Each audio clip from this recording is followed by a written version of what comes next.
الحمد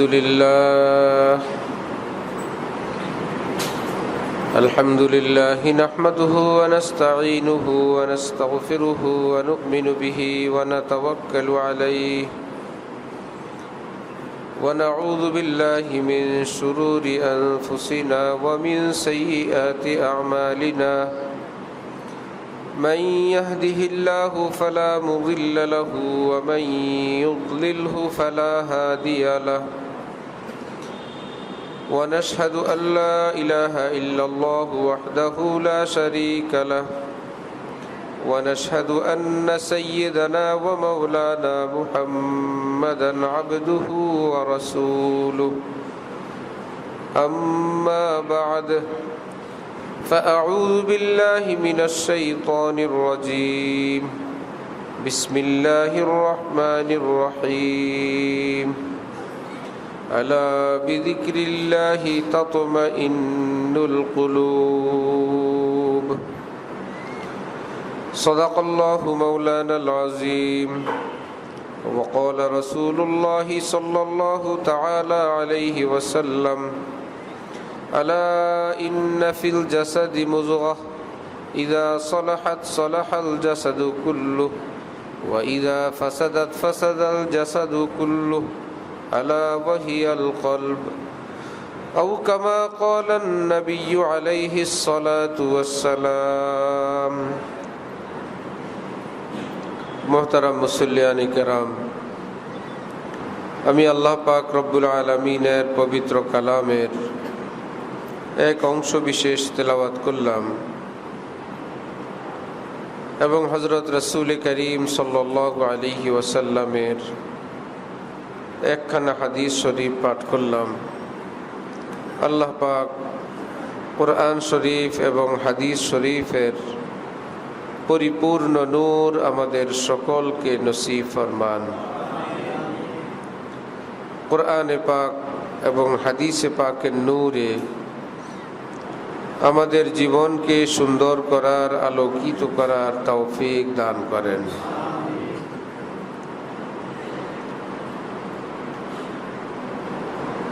আল্লাহ পাক রব্বুল আলামিন পবিত্র কোরআনে ইরশাদ করেন, আলা বিযিকরিল্লাহি তাতমাইন্নুল কুলুব। পৃথিবীতে শান্তি তালাশকারী, আরাম তালাশকারী মানুষদেরকে আল্লাহ পাক ডেকে ডেকে বলছেন, গলত পথে শান্তি আসে না, নিজেদের বানানো শান্তি শান্তি না। অন্তর থেকে যেই সুখ শান্তি উচ্চারিত হয়, অন্তরে আল্লাহ পাকের রহমত নাজিল হইলে যে শান্তি আসে, সেটা বানানো হাসির দ্বারা সেই সুখ এবং আনন্দ পাওয়া যায় না। ড্রামার হাসি, নাটক সিনেমার হাসি, এমনিভাবে সকালবেলা বিভিন্ন পার্কে গেলে দেখা যায় হাসতেছে, ব্যায়ামের হাসি, হাসির ব্যায়াম করাইতেছে, হা হা হা হা। এটা কি আনন্দের হাসি? এটা আনন্দের হাসি না। ঠিক এমনিভাবে নাচ গান নাটক সিনেমা সেটাও করতেছে কোনো না কোনো আনন্দ ফুর্তির জন্য। এই আনন্দও আনন্দ না। हम ऐसी लज्जतों को काबिल लानत समझते हैं कि जिनसे रब मेरा ऐ दोस्तों नाराज होता है। যে আনন্দের উপর আল্লাহ পাকের লানত পড়ে, যেই ফুর্তির উপর আল্লাহ পাকের গজব পড়ে, সে আনন্দ ফুর্তি লানতওয়ালা আনন্দ, সেই ফুর্তি লানতওয়ালা ফুর্তি। এই ফুর্তির পিছনে অন্ধকার মজুদ থাকে। হযরতওয়ালা করাচি রহমতুল্লাহ আলাইহি বলেন, এটা হলো চুলকানির মজার মতো। চুলকানোর সময় তো বেশ মজা লাগে, কতক্ষণ, কয়েক সেকেন্ড, কিন্তু চামড়া যখন উঠে যায় জলে কি কয়েক সেকেন্ড না, অনেক লম্বা সময়, অনেক লম্বা, কখনো কয়েক দিন, কখনো আরো বেশি। ওহো, চুলকানির মজাও তো মজা, কিছু সময়ের মজা, কিন্তু একটু পরে আহা আরো বেশি মুশকিল। লজ্জাতে আরিজি মিলি ইজ্জতে দাইমি গাই, কিছু সময়ের জন্য আনন্দ ফুর্তি করলো, চিরকালের জন্য বেইজ্জত হইল। এইরকম হারাম লজ্জত, হারাম আনন্দ ফুর্তিতে যারা জীবন ধ্বংস করে, হযরত ওয়ালা করাচি বলেন, পৃথিবীর মানুষরা জুতা নিয়ে দৌড়াইতে থাকে, ঝাড়ু নিয়ে দৌড়ায়, মানুষ তাদেরকে জুতা ঝাড়ু দিয়ে পিটায়, মনে কোনো সম্মান থাকে না, ইজ্জত থাকে না। বিভিন্ন জায়গায় শোনা যায় মানুষ হাতে নাতে ধরছে তো চরম ধোলাই দিছে, আর যদি জানতে পারে গোপনে আল্লাহকে সেজদা করছে তো সেই সেজদা থেকে আজকে উঠেই না। এমন এক মুনাজাত দিছে, সেই মুনাজাত ছাড়েই না। চোখের পানি দিয়ে কোন কোন আল্লাহওয়ালা বুজুর্গানি দিয়ে এমন ছিলেন, এতটা কাঁদতেন, চোখের পানি এরকম হাত দিয়ে আশপাশে ফেলতে থাকতেন, কেউ এসে দেখলে মনে করতো উজুর পানি, কে যে এখানে কেউ মনে হয় উজু করছে, সে উজুর পানি। এতটা চোখের পানি পাশে ফেলতে ফেলতে ফেলতে ফেলতে হযরত ওমর ফারুক রাদিয়াল্লাহু তাআলা ওনার মতো এত বড় ব্যক্তি যতদিন আমিরুল মুমিনিনের দায়িত্ব গ্রহণ করছেন, কোনোদিন রাত্রেবেলার ঘুমান নেই, না দিনে ঘুমান না রাত্রে ঘুমান, কোন রকম সন্ধ্যাবেলা একটু এই ঘুমান মতন না, হালকা চোখ বন্ধ করে তন্দ্রা যেতেন, এইটুকুনি শেষ, হাতের উপর মাথা রেখে। আর বলতেন, আমি যদি দিনের বেলা ঘুমাই এটা আমার দেশ জাতির ধ্বংসের কারণ হবে, তাদের হক নষ্ট হবে।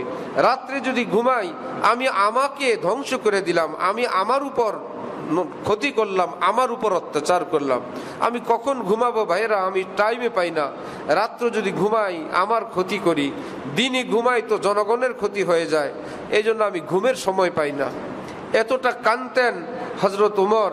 দুই চোখ থেকে বেয়ে বেয়ে পড়া চোখের পানির দুইটা স্রোত গালের উপর পড়তে পড়তে কালো রেখা হয়ে গেছিল, যেন ছোট্ট ছোট্ট দুইটা ড্রেন হয়ে গেছিল, চোখের পানির ড্রেন।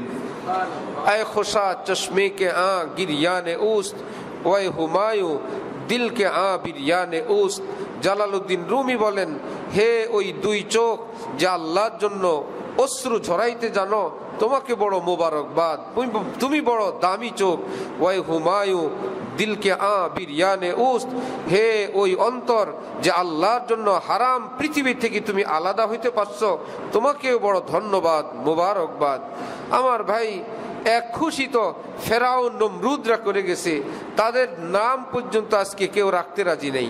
কাফের পর্যন্ত নিজের সন্তানের নাম সাদ্দাদ রাখে না, নমরুদ রাখে না, কারুন রাখে না, আবু জাহেল, আবু লাহাব, উতবা, সাইবা, কাফের পর্যন্ত তাদের নাম রাখতে রাজি নাই। আহা, সে মজলুম বেলালদের নাম সারা পৃথিবীতে ভরা, বেলালের কোনো অভাব নাই। সুবহান। পেটে পাথর বাঁধা, ক্ষুধায় বেহুশ হয়ে পড়ে থাকা আবু হুরায়রার অভাব নাই। লাখো লাখো আবু হুরায়রা, লাখো কোটি কোটি মুহাম্মদ পৃথিবীতে ভরাই ভরা। কি ব্যাপার? প্রকৃত আনন্দ তারা পাইছেন। এই জন্য এক বুজুর্গ বলেন, হাম ऐसी लज्जतों को काबिले लानत समझते हैं। হে বন্ধুরা, এমন আনন্দ যে আনন্দের উপর আল্লাহ পাকের লানত, এটা এ আনন্দ না, এটা লানতি আনন্দ, এটা ড্রামার আনন্দ। আনন্দ করো কেমনে? আল্লাহ পাক কোরআনে পাকে বলেন, জিকির শুরু করো, তেলাওয়াত শুরু করো, আমাকে সেজদা শুরু করো, দোয়া মুনাজাত শুরু করো।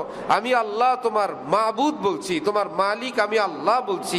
আমার একটা শব্দের 19-20 হয় না, 100-র মধ্যে আমারটা 99ও হয় না।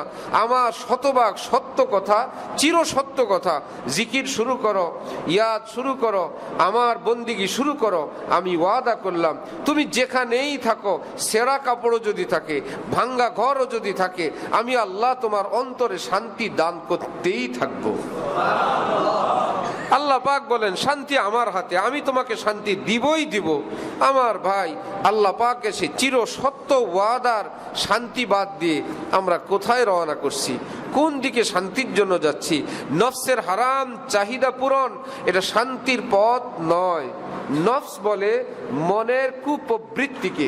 মনের মধ্যে আমাদের ভিতরে হারাম চাহিদার একটা শক্তি আছে, ওই শক্তিটাকে বলে নফস। মারগুবাত তাবিইয়া গায়রে শারঈয়া, শরীয়তের খেলাফ মনের আকর্ষণকে বলে নফস। যে নফসের তালে যায় সে ধ্বংস হয়। আর যে নফসের বিপরীতে রব্বুল আলামিনের হুকুম মানে আল্লাহ পাক তার ইজ্জতের ডঙ্কা দুনিয়াতেও বাজান, আখিরাতেও বাজান। এই জন্য এক বুজুর্গ বলেন, উফ কিতনা তারিখ है गुनहगार का आलम, अनवार से मामूर है अबरार का आलम। আহারে গুনায় লিপ্ত লোকগুলো কেমন অন্ধকারাচ্ছন্ন, তাদের জীবনটা সবই শেষ, সবই ধ্বংস। গেছিল জীবন ফুর্তি দেওয়ার জন্য, ধ্বংস করে আসলো। আর আনওয়ার সে মামুর হে আবরার কা আলম, আর যারা আল্লাহর ইয়াদওয়ালা বন্দিগিওয়ালা তাদের জীবনের যাই কিছু দেখি নূরই নূর লাগে। কিছু সময় বসে থাকলেও অন্তরে শান্তি এসে যায়। সুবহানাল্লাহ। নূরওয়ালার কাছে কিছু সময় বসলেও অন্তরে শান্তি আসে। আর দুনিয়াদারের কাছে যান, কিছুক্ষণ বসলেই দেখবেন মনের মধ্যে টেনশন পেরেশানি। আহা কি ব্যাপার, হারাম কথা, মস্তানির কথা, নেশার কথা, জোর জবরদস্তির কথা, নষ্টামির কথা শুনতে শুনতে একদম অন্তর অশান্তি। আর যদি কোনো কথা নাও বলে, তার উপর আল্লাহ পাকের যে আযাব গজব পড়তেছে তার আশপাশে থাকার কারণে ওইটার একটা ভাব, ওইটার একটা অ্যাকশন যে ধারে কাছে যায় সেও টের পায়। আর বড় পীর জিলানির কাছে গিয়ে যদি বসে থাকে, খাজা মুঈনুদ্দিন চিশতির কাছে গিয়ে বসেছিল, হযরত হাসান বসরির কাছে, হযরত হাফিজি হুজুরের কাছে, হযরত সদর সাহেবের কাছে, হাকিমুল উম্মতের কাছে, হযরত গঙ্গুহির কাছে এমনিই বসেছিল, কোনো কথা বলেন নাই। আসার সময় মনে হয় অন্তরটা নূরে ভরপুর হয়ে গেছে। হাসনা হেনা ওয়াজ করা লাগে না, গোলাপ ফুল বয়ান করে না, রজনীগন্ধা কোনো সাউন্ড করে না। যে কোথাও যায় চতুর্দিকে তাকায়, কি ব্যাপার, ঘ্রাণ আসে কোত্থেকে, দেখে ওই যে ঘরের কোনায় কিংবা ঘরের বাইরে জানালার পাশে হাসনা হেনা, ও খো হাসনা হেনার গান যেরকম নাকওয়ালা মানুষ পায়, আল্লাহর কসম কোন ইমানওয়ালার ইমানের খুশবু, কোন ইমানদারের রূহ এরকম টের পেয়ে যায়। যে এমন লাগে কেন, এখানে আসলাম এত ভালো লাগে কেন, এ আল্লাহওয়ালাকে দেখতে এমন আকর্ষণ লাগে কেন, ওনার কথা দিলের মধ্যে লাগে কেন। আর কিছু না, जो बात दिल से जो बात निकलती है আসর রাখতি হে, কোন আল্লাহর মোহাব্বত সিক্ত কোন অন্তর থেকে যখন কথা আসে আরেকটা অন্তরে গিয়ে সেটা প্রভাব ফেলে, সেটা অ্যাটাক করে, আক্রমণ করে। আর যখন না অন্তর আল্লাহর মোহাব্বতওয়ালা না, এমনি শিখা বয়ান, মুখস্থ বয়ান, কিছু দিনের কথা শিখছি আর দিনের কথা এখন আওড়াইতেছি বলতেছে, ওই কানেরটা কান পর্যন্তই, অন্তর আত্মায় সেটা এইরকম ভাবে প্রভাব ফেলে না। এই জন্য আল্লাহওয়ালা বুজুর্গানি দিন বলেন, ভাইয়েরা দিল বানানো চাই, দিলকে আল্লাহর মোহাব্বতের উপযুক্ত বানানো চাই। নবীজি বলেন, তোর দিল যদি আল্লাহওয়ালা হয়ে যায়, মাথা থেকে পা পর্যন্ত সব কিছু নূরওয়ালা হয়ে যাবে।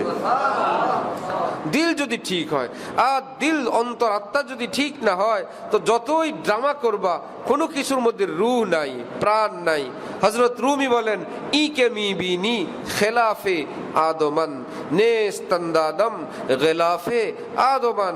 যেই লোকটাকে দেখো হাত পা বডি দেখতে মানুষের মতো, চরিত্র পশুর মতো, জানোয়ারের মতন, লোভ লালসা জুলুম অত্যাচার মিথ্যা হিংসা গীবত দিয়ে মানুষের মতন চাল চলন না, কিন্তু দেখতে হাত পা চেহারা সুরত মানুষের মতো। হযরত রুমি বলেন, তাহলে তুমি পেরেশানে আসো এই লোকটা নিয়ে, আমার কাছে শুনো। মস্তমি শরীফে তিনি বলেন, ই কে মি বিনি খেলাফে আদমান। যেই মানুষটাকে দেখো বাবা আদমের চরিত্রের বিপরীত, আব্বা জান ছিলেন আল্লাহওয়ালা, আব্বা জান ছিলেন আল্লাহর হুকুম মাননেওয়ালা, অনিচ্ছাকৃত ভুলবশত সামান্য অ্যাক্সিডেন্ট হয়ে গেছে, চোখের পানি আর চোখের পানি রুনেওয়ালা, রোনা জারি করনেওয়ালা, সে আব্বার চরিত্রের বিপরীতে যেই বনি আদমকে দেখো, তিনি বলেন নেস্তান্দা আদম, এটা আসলে আদম না, এটা মানুষ না, গেলাফে আদমান। এর উপরে মানুষের একটা কভার লাগানো, ভিতরে তার পশু, এটা মানুষ না। হযরতওয়ালা করাচি বলেন, হঠাৎ এক বাঘ দেখে গেল, যে বাঘের উপর শিয়াল চড়া, বাঘের পিঠে শিয়াল, শিয়াল যেদিকে নেয় বাঘ সেদিক যায়। সবাই অবাক, এ আবার কেমন বাঘ, বাঘের পিঠে শিয়াল। ভাই শিয়াল তো বাঘের নাম শুনলেই দৌড়ানোর কথা। এই শিয়াল এখন বাঘের পিঠে চড়ে বসে আছে, সে যেদিক নেয় বাঘ সেদিকে যায়। কারো সন্দেহ হয়েছে, কাছে গিয়া একটু চামড়া বা সামনের চেহারা থেকে চামড়া এরকম টান দিয়ে দেখে, ওহো ভিতরে বড় বকরি একটা, বড় ছাগল একটা, ওর উপরে বাঘের চামড়া চড়াই দিছে, মুখোশ পরাইছে বাঘের, চামড়া চড়াইছে কিসের? বাঘের। এই জন্য আসলে দেখতে কিসের মতো দেখা যায়? বাঘের মতো। ভিতরে কি বাঘ না ছাগল? এখন হাসে আর বলে তাহলে ঠিক আছে, ছাগলের পিঠে শিয়াল, এইবার মিল আছে। বাকি রইল উপরেরটা তো একটা কভার। ঠিক হযরত ওয়ালা করাচি বলেন, যেই মানুষটাকে দেখা যায় যে আহা মানুষ, আদম, বনি আদম, আদম নবীর সন্তান। হযরত আদম কি নবী ছিলেন না? প্রথম মানুষ, প্রথম নবী। তো আদমের সন্তান মানে নবীর সন্তান, বনি আদম মানে নবীর আওলাদ। নবীর আওলাদ কত বড় সম্মানওয়ালা, আখিরি নবীর উম্মত কত বড় সম্মানওয়ালা। তার চোখে থাকবে আল্লাহর মহব্বতের পানি, চেহারায় থাকবে ইমানের নূর, জিন্দিগি থাকবে সুন্নতের নূরে সিক্ত। সেই মানুষটাকে দেখা যায় ওহো খ্রিস্টানের মতন, ইহুদির মতন, হিন্দু বৌদ্ধের মতন, আল্লাহ দুশ্মনদের মতন। ব্যাপার কি? দেখলে মনে হয় নবীর সন্তান, আহা কিন্তু কাজকর্ম আচরণে মনে হয় এ তো নবীর দুশ্মন, আল্লাহ দ্বীনের দুশ্মন। হযরত জালালউদ্দিন রুমি বলেন, ও আরেকটার চামড়া উঠায় যেরকম দেখা গেছে, ও বাঘের চামড়া উপরে উপরে, ভিতরে হইল বকরি, ঠিক এটাও উপরে মানুষের হাড্ডি গোস্ত চামড়া আছে, স্ট্রাকচার বডি, কিন্তু ভিতরটা এরকম পশু, ওটা মানুষ না। গেলাফে আদমান, এটা মানুষের একটা কভার। আমার ভাই, আল্লাহ আমাদেরকে মানুষের মতো মানুষ হওয়ার তৌফিক দান করেন। মানুষকে কোরআন শরীফে আল্লাহ পাক ইনসান বলছেন। আপনারা জানেন এই শব্দটা, মানুষের আরবি শব্দ কি? ইনসান। শুনছেন না? ইনসান। ইনসান শব্দটা আরবিতে তার মূল হরফ তিনটা, আলিফ নুন সিন, উনস। আলিফ নুন সিন হলো আরবিতে তার মূল অক্ষর। তো মূল অক্ষরের সঙ্গে তার যে শব্দ তৈরি হয়, ওই শব্দের অর্থের কোনো না কোনো মিল থাকে। উনস অর্থে বসে, কি মহব্বত, উনস অর্থ ভালোবাসা। তো ইনসান কেন বললেন মানুষকে আল্লাহ? বোঝা গেল মানুষের মধ্যে মহব্বতের কোন একটা ব্যাপার স্যাপার আছে। কোরআন শরীফে আল্লাহ পাক বলেন, অর্থাৎ এদেরকে আমি বানাইছি আমাকে ভালোবাসবে, মহব্বত করবে, এই জন্যই এদের নাম রাখছি ইনসান। তো নামের মধ্যেই তো মেসেজ আছে, তোমার ডিউটি কি? তুমি ইনসান, তোমার নাম উনস থেকে আমি রাখছি তুমি ভালোবাসবা। এই জন্য তোমার ভিতরে ভালোবাসার একটা জিনিস দিয়েও রাখছি। কাকে ভালোবাসবা? লায়লাকে না মাওলাকে? মাওলাকে। আমি মাওলাকে ভালোবাসবা। তুমি না রুহের জগতে বলছিলা বালা, কে বলছে আপনাকে ভালোবাসবো না? তো কাকে ভালোবাসবো? আহা রব্বুল আলামিন বলেন, সেই দিন তো তোমার আমার মধ্যে অঙ্গীকার হয়েছিল, ওয়াদা হয়েছিল, সেই ভালোবাসার জন্য তোমাকে ইনসান বানা দুনিয়াতে পাঠাইলাম, নামের মধ্যেই ভালোবাসার সবক দিয়ে দিলাম, ভুলবা না তুমি কিন্তু ইনসান। আবার মাঝে মাঝেই কোরআন শরীফে ডাক দেন, ইয়া বানি আদম, এই নবীর আওলাদ, সুবহানাল্লাহ, এ আদম নবীর সন্তান। আমি যখন হিফজখানায় পড়ি, লজিং বাড়িতে ছিলাম, আমার আব্বা এলাকার বড় হুজুর, তো আমি লজিং বাড়িতে ছিলাম। তো এলাকায় বেশ একটু দূরে কুস্তি খেলা হয়, এসার পরে কুস্তি খেলে। তো আমি আমাদের কোনো ছাত্রের সঙ্গে ওই খেলা দেখতে গেছি। কে বা কারা আমার লজিং মাস্টারকে বলছে আমি কুস্তি খেলতে গেছি, আমি খেলা দেখতে গেছি। এখন বলছে আমি কুস্তি খেলতে গেছি। 14-15 বছর বয়স হবে হয়তো। এখন উনি এমন উঁচা লম্বা এক লোক, ইন্তেকাল হয়ে গেছে, আল্লাহ ওনাকে জান্নাত নসিব করেন। অনেক মহব্বত করছেন, আদর করে খাওয়াইছেন, লওয়াইছেন। সেই বাড়িতে অনেক দিন থাকছি। এখন আমি আসলেই সকালবেলা আমার ডাক দিল, এই হাফেজের ছেলে, এই বড় হুজুরের ছেলে। এমনি ওই লোক এমন বিশাল বড় উঁচা লম্বা, আওয়াজ কি, আমার তো কলিজায় পানি নাই। কি বললো? বড় হুজুরের ছেলে। কি অর্থ? যে তুমি বড় হুজুরের ছেলে হইয়া ওই জায়গায় যাইতে পারো? ওর মধ্যে সব কথা বলে দিছে। এই বড় হুজুরের ছেলে, হাফেজের ছেলে, বড় মুশকিল। এরপরে আমি আসলাম, তো বিস্তারিত বললাম। এমনি আদর করতেন, আওয়াজই ছিল এরকম, ডং ডাঙি ছিল এরকম, ভীষণ আদর করতেন। যে হাফেজের ছেলে, বড় হুজুরের ছেলে বলে, তার মানে তোমার ব্যাপারে যে রিপোর্ট পাইলাম, এত বড় হুজুরের ছেলের জন্য এটা তো ঠিক না, বড় হুজুরের ছেলের জন্য তো এটা ঠিক না। কোরআন শরীফে রব্বুল আলামিন আমাদেরকে বলেন, ইয়া বানি আদম, এ আদমের ছেলে, সুবহানাল্লাহ, এ আদমের সন্তান, তুমি নবীর সন্তান না? নবীর সন্তান হইয়া তোমার জন্য এই কাজটা ঠিক হয়েছে? তুমি না নবীর সন্তান?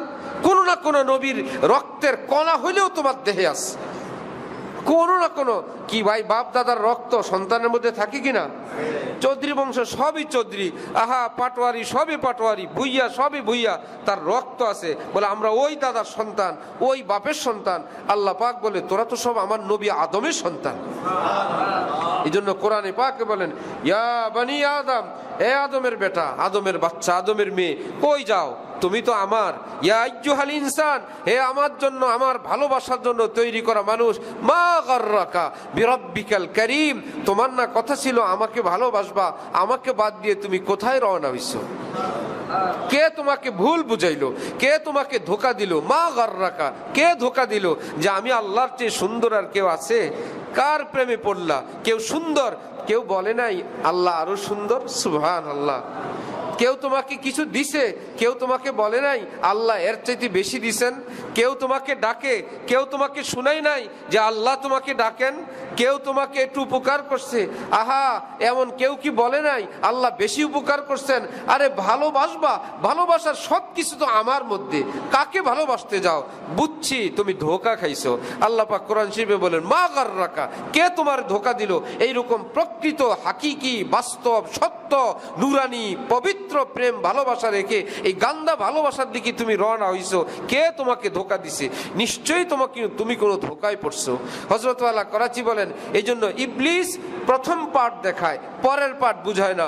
আহা অমুক মানুষটা এত সুন্দর, ছেলে পাগল হয় মেয়ের জন্য, মেয়ে পাগল হয় ছেলের জন্য। কে কি দেখে? হযরত বলেন ফার্স্ট ফ্লোর দেখায়, গ্রাউন্ড ফ্লোর দেখায় না। সর্বশেষ ঠিকানা বুঝায় না। সর্বশেষ ঠিকানা হযরত বলেন পেশাব পায়খানা ছাড়া কোনো ঠিকানা নেই, গুমুত ছাড়া কোনো ঠিকানা নাই। আর ঠিকানা পেশাব আর পায়খানা, নাপাক, এই শেষ। আর রব্বুল আলামিন বলেন, আমার সঙ্গে যারা প্রেম করছিল এরকম নাপাকি পর্যন্ত যায় নাই, আমার সঙ্গে প্রেম করতে আসতেই ওযু করে আসছে, সুবহানাল্লাহ, গোসল করে আসছে, আর এসেই বলছে সুবহানা রাব্বিয়াল আলা, আপনি তো বড় পাক মাবুদ, আমার মতো নাপাক গান্দা আপনার সঙ্গে আমি ভালোবাসতে চাই, সুবহানাল্লাহ, আপনার পবিত্র কদমে আমি লুটায় পড়তে চাই। বান্দা ওই পাক মাওলার সঙ্গে মোহাব্বত করতে করতে করতে করতে আল্লাহ পাক বলেন, আহা পাক নাপাক কি আর দোস্তি হয়?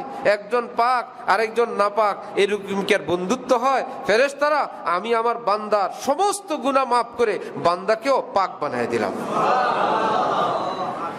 বড় লোক যদি কোনো গরিবের সঙ্গে আত্মীয়তা করে, মেয়ে পছন্দ হয়েছে নিয়ে আসছে, এখন কি করবে? এইবার জামাই বেচারাই শ্বশুর বাড়িতে বিল্ডিং বানায় দেয়। আসার তো লাগে আমার, পরিচয় তো আমার, আমার শ্বশুর বাড়ি, নিজেই বিল্ডিং বানায়, নিজেই ব্যবস্থা করে, নিজেই কিছু করে দেয়। গরিবের বাড়িতে বাদশা যাবে, বাদশা, আহা গরিব কাঁপতে কাঁপতে আসছে, বাদশা আপনার হাতি তো আমার বাড়িতে গেটে প্রবেশ করবে না।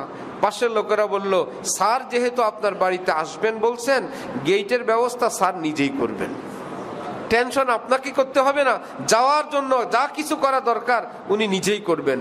আইয়ুব খান কিশোরগঞ্জ যাবেন, কিশোরগঞ্জে তখনকার এমপি হযরত মাওলানা আতহার আলী সাহেব, হযরত থানবীর খলিফা, জামিয়া ইমদাদিয়া কিশোরগঞ্জের প্রতিষ্ঠাতা মুহতামিম, কিশোরগঞ্জ শহরের সবচেয়ে বড় মাদ্রাসা ওই অঞ্চলের, 40টার মতো বাড়ি কিশোরগঞ্জ শহরে, ওই মাদ্রাসার হোল্ডিং প্রায় 40টা। আমাদের সমাজের মানুষ তো মনে করে মাদ্রাসাওয়ালারা সারা জীবন শুধু চাইতেই থাকবে আর আমরা ধমক দিব, কালকে আসতে বলবো, মাঝে মাঝে কিছু দিয়ে দিব। ভাই মাদ্রাসায় এইরকম দান করা যে আমি চলে যাব, যাতে দানটা চালু থাকে।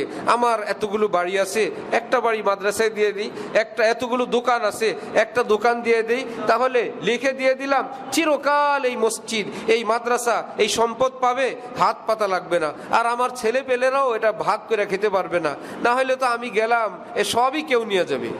এইরকম হজরতের হাতে দিতে দিতে 40টা বাড়ি কিশোরগঞ্জে। কারো কাছে যাওয়া লাগে না, ওই ভাড়ার টাকা আসে, সেটা দিয়া বাদশার মতো মাদ্রাসা পরিচালনা করতেছে। আল্লাহ আমাদের দেশের মুসলমানদেরকে দ্বীনি খেদমত কিভাবে করতে হয় আল্লাহ পাক সেই তৌফিক দান করেন। হাকিমুল উম্মত হযরত আশরাফ আলী থানভী বলছেন, মুসলমানরা আলেম ওলামা মাদ্রাসার এই খেদমত মনে করো না তোমরা হুজুরদের খেদমত করো, মাদ্রাসার খেদমত করো, তুমি তোমার খেদমত করো। কেন? এই মাদ্রাসা যদি না থাকে এই দেশে ইসলাম থাকবে না, যার কারণে তোমার সন্তান এমনকি পরবর্তী প্রজন্ম ইহুদি খ্রিস্টান হবে। তোমার বংশ, তোমার বংশের লোকেরা ইহুদি খ্রিস্টান হবে। এই জন্য তারা যেন ইহুদি খ্রিস্টান না হয়, মাদ্রাসা বানায় যাও, এই মাদ্রাসা থেকে আলেম বের হবে, ওই আলেমদের বরকতে তোমার পরবর্তী প্রজন্ম ইহুদি খ্রিস্টান নাস্তিক হওয়া থেকে আল্লাহ পাক রক্ষা করবেন। তারপরে হযরত থানভী বলেন, তুমি তো মুসলমান। জি। কোরআন শরীফ কি হুজুরদের কিতাব না আল্লাহর কিতাব? আল্লাহর কিতাব কি শুধু হুজুরদের জন্য না, সব মুসলমানের জন্য? সমস্ত মুসলমানের জন্য কিতাব।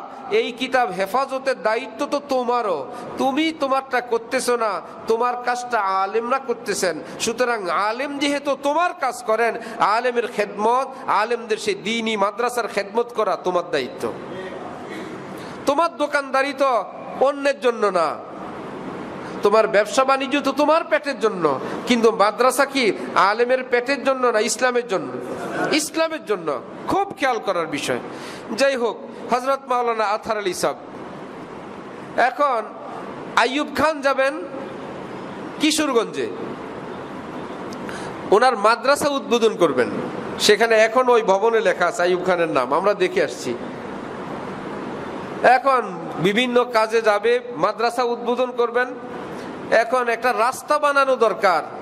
উনি এমন বুদ্ধিমান ছিলেন, আইয়ুব খান কোথায় হেলিকপ্টার দিয়ে নামবে এমন একটা জায়গা ঠিক করছেন, যেই জায়গা থেকে মাদ্রাসায় আসতে রাস্তাটা ভাঙ্গা রাস্তা।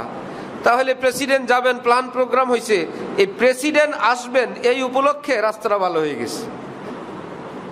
প্রেসিডেন্ট তো ভাঙ্গা রাস্তা দিয়ে যাবেন না, দিনে রাইতে কাজ করে এয়ারপোর্ট থেকে ওই এলাকা পর্যন্ত, মাদ্রাসা পর্যন্ত যাইতে যে রাস্তা দরকার ছিল সেটা কি হয়ে গেছে? ভালো হয়ে গেছে। এই জন্য যখন আল্লাহ পাক কাউকে নিজের দোস্ত বানান, ওই দোস্তের যা কিছু লাগে আল্লাহ পাক নিজেই ব্যবস্থা করে দেন, সব কিছু নিজেই ব্যবস্থা করেন। আল্লাহ আমাদেরকে গুনাহ বর্জন করার তৌফিক দান করেন। জন্য ওই বুজুর্গ বলেন, উফ কিতনা তারিখ হ্যায় গুনহগার কা আলম। আহা, গুনাহগারের জীবনটা কতটা অন্ধকারাচ্ছন্ন, কতটা অশান্তিগ্রস্ত। আনওয়ার সে মামুর হ্যায় আবরার কা আলম। আহা, আল্লাহ ওয়ালাদের জীবনটা কি নূর সিক্ত, কি রহমতপূর্ণ, কি আরাম, কি শান্তি, দেখলে ঈর্ষা লাগে। আহারে, এইরকম একটু শান্তি যদি পাইতাম। এক বুজুর্গ বলেন, दुश्मनों को आयशे आबो गिल दिया, दोस्तों को अपना दर्दे दिल दिया। আল্লাহ পাক তার দুশমনদেরকে এ মাটির ঢিলা দিছেন, দুনিয়া দিছেন। দুনিয়া একটা বিল্ডিং তো কি হইল ভাই? রড, ইটা, বালু, রড, সিমেন্ট, এই চার জিনিসের সমষ্টির নাম কি? বিল্ডিং। ইটা, বালু, রড, সিমেন্ট, সঙ্গে একটু পানি যোগ করলেন, এই 4-5 জিনিসের নাম হলো বিল্ডিং। একটু বেশি হইলে দোতলা, আর একটু বেশি হইলে 3 তলা। এমন না 10 তলা বিল্ডিং মেশকম্বর বা জাফরান দিয়ে বানায়, একই জিনিস। নিচতলায় যা, উপরের তলা ইটা, বালু, রড, সিমেন্ট, ইটা, বালু, রড, সিমেন্ট। এগুলো তো মাটি, সব মাটি সব। কাউকে সুন্দরী নারী দিছেন, হারাম জিন্দিগি যাপন করতেছে, আহা আল্লাহর হুকুম মানতেছে না। দুশ্মনু কো আইসে আবো গিল দিয়া, টাকা দিছেন, পয়সা দিছেন, আল্লাহকে মানে না। বুঝতে হবে এতরে কতগুলো মাটি দিছে। দোস্তু কো আপনা দর্দে দিল দিয়া, আর আল্লাহর প্রিয় বান্দাদেরকে আল্লাহ পাকের মহব্বতের জ্বালা দান করছেন। সে আমার মহব্বতে কানতে থাকে। ওহো, কোন হাসির উপর লানত আর কোন কান্নার উপরে রহমত। সুবহানাল্লাহ। কেউ হাসতেছে সিনেমা দেখে, কেউ হাসতেছে ভিন নারী কিংবা ভিন পুরুষ দেখে, কেউ হাসতেছে নষ্টামি করতে করতে, ওই হাসির উপর খোদার গজব পড়ে। আর কেউ আল্লাহর জন্য হাত উঠে কাঁদতেছে, চোখের পানি পড়তেছে। আল্লাহর কসম, ওই কান্নার উপর অফুরন্ত রহমত নাজিল হইতেই থাকে। সুবহান। दुश्मनों को आयशो आबो गिल दिया, दोस्तों को अपना दर्दे दिल दिया। নিজের বন্ধুদেরকে নিজের প্রেম ভালোবাসা দিছেন, বুঝছি। দেখতে দেখা যায় না, দেখলে মনে হয় কিচ্ছু নাই। লায়লা হালুয়া বিতরণ করতেছে, সবাই গেছে লায়লা থেকে হালুয়া নিতে, তো হালুয়া দিয়ে দিছে। মজনু সিরিয়ালে গেছে যে আমার প্রিয়তমা লায়লা হালুয়া দিবে, লায়লার হাতের হালুয়া আমি পাবো, কত না খুশি। কাছে গেলে একটা ধাক্কা দিয়া হালুয়া দিল না, একটা ধাক্কা মেরে দিছে। আহা, সবাই বলে কি খবর মজনু, শুনলাম তুমি তার পাগল, তুমি তার প্রেমিক। আহা, সবাইকে তো হালুয়া দিল, তোমাকে তো ওই হালুয়া টুকুনও দিল না, দিল একটা ধাক্কা। মজনু বলে ধাক্কা দিছে, তোমরা বুঝবা না, এত মানুষের সামনে কি আমাকে ছুঁইতে পারে, ধরতে পারে? ওই আমাকে হালুয়া না দিয়া ধাক্কার ছলনায় আমাকে তার হাতের পরশ লাগাই দিছে, তোমরা বুঝবা না। আমরা দুইজন বুঝি আমাদের মধ্যে কি লেনদেন হয়েছে। আমাকে সে তার একটু হাতের পরশ দিয়ে দিছে, দেখতে মনে হয় ধাক্কা, আসলে ধাক্কা না, ভিতরে কিছু। আর ওই দেখলে মনে হয় হালুয়া, তোমরা হালুয়াই পাইলা। ওই বুজুর্গ বলেন আল্লাহ দুশ্মনদেরকে আল্লাহ হালুয়া দিয়ে দিছেন, আল্লাহর প্রিয়জনদেরকে দেখলে মনে হয় কষ্টে ফালায়া রাখছেন। আইয়ুব আলাইহিস সালামের গায়ে পোকামাকড় দিয়া ফালায়া রাখছেন। সুস্থ হইলে হযরত আইয়ুবকে আল্লাহ পাক বললেন, আইয়ুব কেমন আছো? হযরত আইয়ুব কান্নাকাটি শুরু করছেন, আসি তো ভালো, মনটা ভালো নাই। কি বলো আইয়ুব, এখন সুস্থ তুমি, এখন তোমার মন ভালো নাই? না, মন ভালো নাই। কেন আইয়ুব? অসুস্থ থাকতে প্রতিদিন সকালে একবার বিকালে একবার যে আপনি খবর নিতেন, এখন কি আপনি অত খবর নেন? বিপদ ছিল আমার দেহে, কিন্তু শান্তি ছিল তখনও অন্তরে। আপনি যে সকালবেলা আমাকে একটা ডাক দিতেন আর বলতেন আইয়ুব কেমন আছো, বিকালবেলা আবার জিজ্ঞাসা করতেন আইয়ুব কেমন আছো। সুস্থ তো হইলাম, এখন আর আপনার সেই মধুর ডাক তো আর শুনতে পাই না। আল্লাহ, আমার ভাই মুসলমান, অর্থ করি আল্লাহ পাক যাকে যা দেওয়ার দেন, হালাল যদি হয়, সেটার হালাল ভাবে যদি সেটার ব্যয় হয়, সেটা নিন্দনীয় নয়, বর্জনীয় নয়। আমি সেই অর্থের কথা বলছি যে অর্থ আমাকে আপনাকে দিন থেকে দূরে নেয়, যে অর্থ আমার আপনার ঘর খালি ছিল রঙিন টেলিভিশন নিয়ে আসে, যে অর্থ আমাকে আপনাকে নষ্টামির পথে নিয়ে যায়, যে অর্থ আমার আপনার সন্তানকে অশ্লীল পথে নিয়ে যায়, আল্লাহর কসম ওই অর্থ রহমত না। হযরত ওয়ালা করাচি বলেন টাকা পয়সা সাপের বিষ। মানে হযরত বললেন মন্ত্র জানলে কাজের জিনিস। চিন্তা করছেন? টাকা পয়সা সাপের বিষ, মন্ত্র জানলে কাজের জিনিস। সাপের বিষ কি বিক্রি হয় না? কোটি কোটি টাকা বিক্রি হয়, অনেক অনেক মেডিসিন তৈরি হয় সাপের বিষ থেকে। কিন্তু এই সাপের বিষ বের করবে কে? যে কেউ না, যে মন্ত্র জানে, সিস্টেম জানে, মন্ত্র জানে, তার পদ্ধতি যে জানে, তার জন্য ভালো। আমি যদি বিষাক্ত কোনো সাপের কাছে গেলাম, শুনলাম তোমার মাথায় নাকি অনেক দামি বিষ আছে, মন্ত্রও নাই, পদ্ধতিও নাই, ওই বিষ আনতে গেলে কি আমার আপনার জন্য মঙ্গলজনক না ক্ষতিকর? ওই সাপেই বিষ দ্বারাই আমার ধ্বংস। ওই যেই বিষ উপকারী ছিল ওটাই আমার জন্য দংশনের এবং বরবাদ হওয়ার কারণ হয়েছে। ঠিক এই ধন দৌলত টাকা পয়সা এইরকম এক জিনিস, যদি মন্ত্র জানে, কি মন্ত্র জানে? আল্লাহ দিন জানে, মোহাব্বত জানে, দুনিয়া অল্প কয়েকদিনের এটা জানে, হালাল হারাম বুঝে, এইবার বলে না এত পয়সা রাইখা যাওয়া যাবে না, কিছু আখেরাতে নিয়ে যাওয়া লাগবে। সুবহানাল্লাহ। মসজিদ বানাও, মসজিদ মুসল্লিদের জন্য আরামদায়ক করো, মাদ্রাসা বানাও, আলেমদের খেদমত করো, গরিবের খেদমত করো, বিধবার খেদমত করো, এলাকাবাসী জনগণের খেদমত করো। মন্ত্র জানছে, হারাম রোজগার করা যাবে না, ধোঁকা প্রতারণা করা যাবে না, মিথ্যা বলা যাবে না। এটা এইবার মন্ত্র জানাতে কি ক্ষতিকর না উপকারী? উপকারী। আরেক বেচারায় বিষ তো আছে, মন্ত্র জানে না, জাকাত দেয় না, দান সৎকা করে না, প্রয়োজনে আল্লাহ পাকের রাস্তা যা দেওয়ার সেটা দেয় না, মসজিদ মাদ্রাসা যা দেওয়ার সেটা দেয় না। এইবার সে মন্ত্র না জানার কারণে এই টাকাই তার ধ্বংসের কারণ, এই পয়সাই তার বরবাদির কারণ। জাহান্নামে আলাদা কিনা লাগে না, তার জীবনটা দুনিয়াতেই জাহান্নাম। সবাই দেখে কত সুখ, কত শান্তি, কত টাকা, কত পয়সা, কাছে গেলে দেখা যায় আল্লাহ বহুত ভালো আমাগরে রাখছেন। বাবা রে, যেই অশান্তির কথা শুনলাম, যেই লানতের কথা শুনলাম, সেই তুলনায় আল্লাহ আমাদেরকে বহু ভালো রাখছেন। গরিব মানুষ বলে এই জন্য আমার ভাই, যে দুনিয়া আল্লাহ পাক যা দিছেন এর জন্য এত পাগল না হওয়া যে হালাল হারাম মানি না। হালাল হারাম এটা মানা, এটা মুমিনের কাজ, এটা মুসলমানের কাজ। জায়েজ না জায়েজ হিসাব করে চলা এটা মানুষের কাজ। আর যে জায়েজ না জায়েজ, হালাল হারাম কোনো কিছুর তোয়াক্কা করে না, কোরআন হাদিস থেকে শিক্ষা হইলো এর উপর একটা মনুষ্যত্বের কভার মাত্র আছে, ভিতরে মানুষ না, ভিতরটা তার পশু হয়ে আছে, হাইওয়ান জানোয়ার হয়ে আছে। আল্লাহ পাক ওই রকম হাইওয়ান জানোয়ার হওয়া থেকে আমাদেরকে হেফাজত ফরমান। কুকুর খেতে পারবে না এত খাবার সামনে, তারপরও আরেকজনকে দেয় না, আরেকটা কুত্তারে দেয় না, পারুক আর না পারুক, যতক্ষণ পারে খায়, তারপরে কামড় দিয়ে একদিকে নিয়ে যায়। আহা, তোর মতো কুত্তা 4-5টায় খেলেও পেট ভরবে, তারপরেও থাকবে, তারপরেও ভাগ দিতে চায় না। এটা কুকুরের বৈশিষ্ট্য।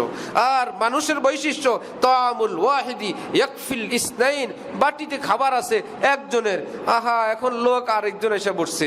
নবীজি বলেন একজনের খাবার বিসমিল্লাহ বলে খাওয়া শুরু করো, আমি নবী ঘোষণা দিলাম 2 জনের জন্য যথেষ্ট হয়ে যাবে। সুবহানাল্লাহ, সুবহানাল্লাহ। নবীজি বলেন তাআমুল ওয়াহিদি ইয়াকফিল ইসনাইন। আরে না হলে তুমি পেট ভরে খাইতা, বিসমিল্লাহ বলে আল্লাহর রহমতে খাওয়া শুরু করো, 2 জনে খাও, 2 জনের জন্য যথেষ্ট হবে। খাওয়ার পর 2 জন বলবা আলহামদুলিল্লাহ, পেট পুরে গেছে। সুবহানাল্লাহ। এটা মানুষের বৈশিষ্ট্য, এটা মানুষের বৈশিষ্ট্য। আহা, প্রতিবেশী ধুকে ধুকে মরতেছে, আরেক প্রতিবেশী সব জানে যে নিয়মিত খাবার খেতে পারে না, পোশাক পরতে পারে না, চিকিৎসা করতে পারে না, চোখে দেখে আর নিজে রোজগার করতেছে, এ মানুষ না। আরেকজন বেচারা খোঁজ নেয়, আহা আল্লাহ তো আমাকে দিছে, আর কার উপকার করা যায়। আল্লাহ পাক তো কোরআন শরীফে বলে রাখছেন তোর টাকা সব তোর না, যারা চাইবে কিছু তাদের, আর বাকিটা তুমি খোঁজ খবর নিয়ে তুমি দিয়ে আসবা, কিছু তাদের, তুমি খোঁজ নিয়ে দিয়ে আসবা, কিছু ওই মাহরুম বঞ্চিতদের, আর যারা চাইতে আসবে কিছু তাদের। ওয়াফিয়াম ওয়ালিহিম হাক্কুম মালুম লিসাইলি ওয়াল মাহরুম, ধনীদের ধনের মধ্যে হক আছে, কাদের? নির্ধারিত হক। যারা চায় হাত পাতে, তার চায় না বিপদগ্রস্ত, কিন্তু তার নলেজ তোমার কাছে আসছে, অথবা তোমার খবর নেওয়ার এরিয়ার মধ্যে ওই মানুষদের কিছু হক, হে পয়সাওয়ালা, তোমার পয়সার মধ্যে আমি আল্লাহ রেখে দিছি, তুমি পৌঁছে দিয়ে আসবা। আল্লাহ আমাদেরকে এই দুনিয়া ক্ষণস্থায়ী একথা বুঝার তৌফিক দান করেন।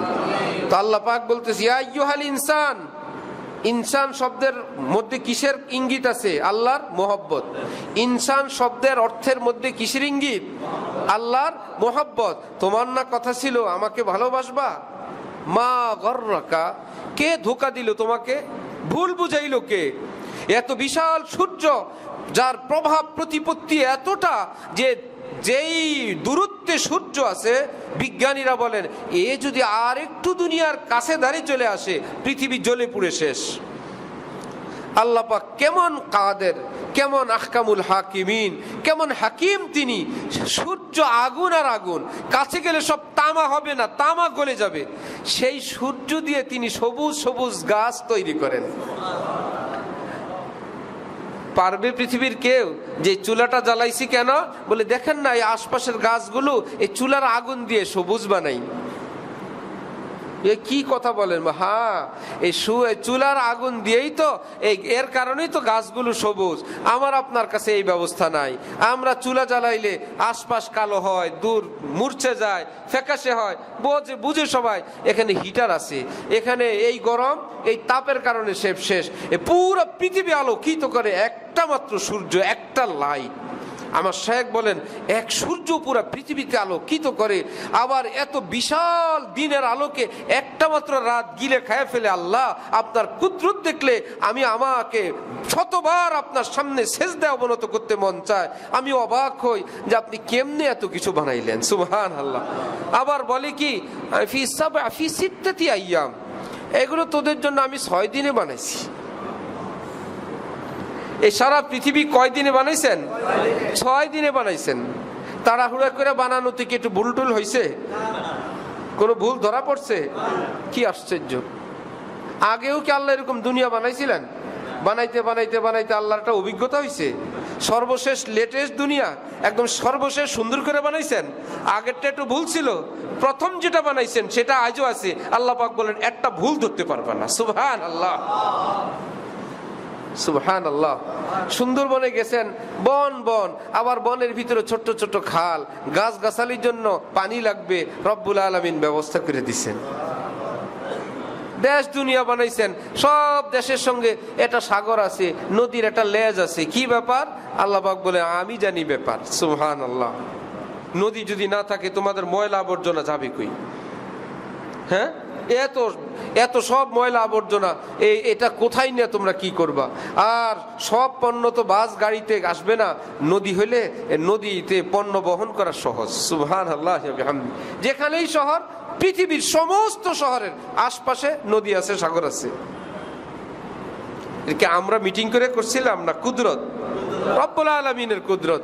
দুনিয়াওয়ালারা হাত নাড়ে চাড়ে গাছ বপন করে আসে। এই গাছটা মাটির মধ্যে কি তিনি দিয়ে রাখছেন যে বীজ থেকে বীজটাকে লম্বা করে ঠেলা উঠায় ফেলে, বীজের মাথাটা ফাটায় ফেলে, পাতা ছাড়ে, পাতার পর পাতা, নিচের দিকে শিকড়, উপরে ডালপালা। একে আমাদের শক্তি না আল্লাহর? কি তিনি দিয়ে রাখছেন মাটিতে, কি দিয়ে রাখছেন বাতাসে। তিনি বলেন বীজটা লাগাও, ওটা তো আমারই বীজ। বীজ কি আমাদের না আল্লাহর? আগে আবার বীজ বানায় রাখছেন যে এই কোনো কিছু ফেললে তো হবে না। বীজের ভিতরে খাইতে গেলে চাপ দিলে দেখা যায় দুইটা পাট, বিচি খাইতে গেলে দুইটা পাট বের হয় না? সিমির বিচি খান, কাঁঠালের বিচি খান, দুইটা পাট। আহা, এই পাটগুলো আমরা খাই, আবার গাছ লাগাইতে গেলে পাটগুলো পাতা হয়ে যায়, পাতা হিসাবে বাইর হয়। সিমির বিচির এত মোটা মোটা পাট, যখন এই সিমির বিচি লাগাবেন ওই দুইটা পাট দুইটা পাতা হয়ে উঠবে। সুবহানাল্লাহ ওয়া বিহামদি। কোরআন শরীফে আল্লাহ পাক বলেন তোমরা গাভীর দুধ খাও, তোদের দুধটা আমি কোত্থেকে আনি? এক পাশে রক্ত, আরেক পাশে গোবর, এর মধ্য থেকে কুদরতি ফিল্টার দিয়ে এইরকম সুস্বাদু দুধ আমি বের করে নিয়ে আসি। ডিমের কুসুম খায়, সাদা অংশ তো কত বাচ্চারাই খায় না, শুধু কুসুম খায়। কেউ বিপরীত, সাদাটা খায়, কুসুম খায় না। আহা, এই ডিমের কুসুম আল্লাহ পাক এর থেকে আরেকটা মুরগির বাচ্চা বানিয়ে দেন, কুটকুট কুটকুট করে। এত মজাদার কুসুম, সবাই জানে কত সুস্বাদু, কত স্বাদ। আহা, 21 দিন রাখো মুরগির পরের নিচে, মুরগির পরের নিচে কি আছে? একটা ডিম রাখলো, কুটকুট কুটকুট করে ডিম ফাইটা যাচ্ছে, আস্ত আরেকটা মুরগি বাইরে হয়ে আসতেছে। হাত পা পর, চোখ মুখ নাক কান। রব্বুল আলামিন বলেন একবারও কি ভাবো নাই এই ডিমের ভিতরে কে এত সুন্দর বাচ্চা বানায় দিল? সুবহানাল্লাহ। আবার ওই বাচ্চা যখন বাইরে আসে তখন জীবিত হয় না, অনেক আগে থেকে সে জীবিত ভিতরে আসে। যখন আসে রু তার মধ্যে তখনই আসে না, রু তার মধ্যে আরো আগেই আসে। এখন সে এরকম শূন্যের মধ্যে পুরা চতুর্দিক থেকে এরকম কঠিন দেয়ালে ঘেরা একটা এরিয়ায় তার জন্ম।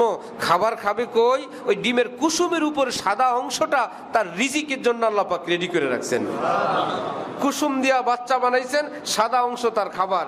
যেই সময় তার খাবারের সর্বশেষ অংশ খাবার শেষ, আল্লাহ পাক বলেন এখানে থাকার সময় শেষ, এখানে রিজিকও শেষ। তোমার রিজিক এখন বাইরে। সে কুটকুট করে ওয়াল ভাঙে দুনিয়াতে আইসেই খাওয়া শুরু করে। সুবহানাল্লাহ।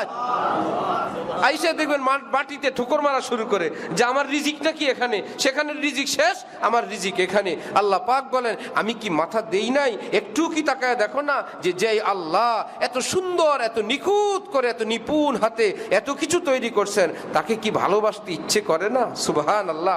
মন কি চায় না আহা একটু আল্লাহকে ভালোবাসি, একটু ডাকি? আল্লাহ বলেন তুই ডাক দে, আমি তোর ডাক শুনি। তুই দোয়া কর, আমি তোর দোয়া কবুল করি। যে কোনো বান্দা ডাক দিলেই রব্বুল আলামিন ওয়াদা করছেন উদউনি আস্তাজিব লাকুম, ডাক দে আমি কবুল করব, আমার মন মতো ইচ্ছা মতো আমি কবুল করব। আমার ভাইয়েরা, এই জন্য জীবনটাকে আর হারাম পথে না নেই। ভুল বিচ্যুতি যার হয়ে গেছে আল্লাহর জন্য তওবা করি। আল্লাহ পাক ওয়াদা করছেন তওবা করা মানে অন্যায় পথ থেকে ফিরে আসা। তওবা করার অর্থ ভুল পথ থেকে ফিরে আসা। আমরা কি ভুল পথ থেকে ফিরে আসতে রাজি আছি ইনশাআল্লাহ? আমার ভাইয়েরা বাবারা, ভুল পথে কোনো ইজ্জত নাই, কোনো শান্তি নাই, কোনো সুখ নাই, কোনো ধরনের কোনো ফ্যাসিলিটি নাই, শুধু আছে শয়তানের কিছু ধোঁকার ড্রামা। কোরআন শরীফ আল্লাহ পাক বলেন যায়্যানা লাহুমুশ শাইতান, শয়তান কি করছে? নষ্ট কিছু জিনিসের উপরে কভার লাগায় রাখছে। ভিতরে সব নষ্ট, ভিতরে বেইজ্জতি, ভিতরে অশান্তি, উপরে একটা কভার লাগায় রাখছে। ওই কভার দেখে আমার বান্দারা সেদিক যায়। আল্লাহ পাক এটার নাম রাখছেন ধোঁকা। মা গাররাকা বিরব্বিকাল কারীম, রব্বুল আলামিন তোমার জন্য এমন কিছুই রাখেন নাই, উপরে শান্তি ভিতরে কষ্ট। রব্বুল আলামিন বলেন আমার এখানে যত কষ্ট সেটাও শান্তির। সুবহানাল্লাহ। ফজর পড়তে একটু কষ্ট হয়, আল্লাহর কসম করে বলেন আজকে জুমার দিনে কে কে বলতে পারবে এত কষ্ট করে উঠলাম ফজরে, ফজর পড়ার পর কষ্ট আরো বাড়ছে? বলতে পারবেন কেউ? কষ্ট করে উঠলাম, নামাজটা পড়ার পরে আর কষ্ট আরো বাড়ছে, কেউ বলতে পারবে না। কষ্ট মষ্ট যা হয়েছে আগে হয়েছে, নামাজ পড়ার পর মনে হয় কলিজাটা ভরে গেছে। সুবহানাল্লাহ। কেউ বলতে পারবে না এত কষ্ট করে রোজা রাখলাম, ইফতারের পর দেখি কষ্ট আরো বেশি। বলবে না কষ্ট লাগছিল, কিন্তু ইফতারের সময় এসে দেখি রহমতের চোটে অন্তরটা একদম ভরে গেছে। সুবহানাল্লাহ। ইবাদত এরকম, নামমাত্র একটু কষ্ট, রহমতি রহমত। আল্লাহ আমাদেরকে আল্লাহর জন্য বন্দিগি করার তৌফিক দান করেন। হারাম দুনিয়া, নষ্ট দুনিয়া, এই দুনিয়ার জন্য ক্ষণস্থায়ী যা কিছু আছে, ক্ষমতা আছে, বিশাল দাপট আছে, জোর আছে, বাড়ি গাড়ি সহায় সম্পত্তি ব্যবসা বাণিজ্য আছে, এগুলো কি মাটির নিচের না সব উপরের? সব উপরের। উপরে কতদিন? সর্বোচ্চ 70-80 বছর। এর মধ্যে চলে গেছে 30, 40, 50, 60, 70 চলেই গেছে। আর কয়দিন? সব উপরের। আর আমি উপরে থাকবো না, এ সব উপরে থাকবে। আমি হইলাম নিচের দেশের লোক, মাটির তলার দেশের লোক। আমার সেখানের কিছু নাই। আমি যেখানে থাকবো না সেখানে এত কিছু, সব রেখে যেখানে যাব সেখানের কিছুই নাই। নবীজি বলে এটা বোকা, এটা আহমক। আল কাইয়িস মান দানা নাফসাহু ওয়া আমিলা লিমা বাদাল মাউত। শ্রেষ্ঠ বুদ্ধিমান, শ্রেষ্ঠ জ্ঞানী ওই মানুষ যে থাকে দুনিয়ায়, রোজগার করে, উপার্জন করে পরকালের জন্য, পরপারের জন্য প্রস্তুতি নেয়, সে প্রকৃত বুদ্ধিমান, প্রকৃত জ্ঞানী। আল্লাহ আমাদেরকে সেই রকম জ্ঞানী হওয়ার তৌফিক দান করেন। যার যেই ভুল আছে আল্লাহর জন্য হিম্মত করি, বর্জন করি, কান্নাকাটি করি, দিল জান থেকে তওবা করি। আল্লাহ আমাদেরকে তওবা করার তৌফিক দান করেন। ওয়া আখিরু দাওয়ানা আলহামদুলিল্লাহি রাব্বিল আলামিন।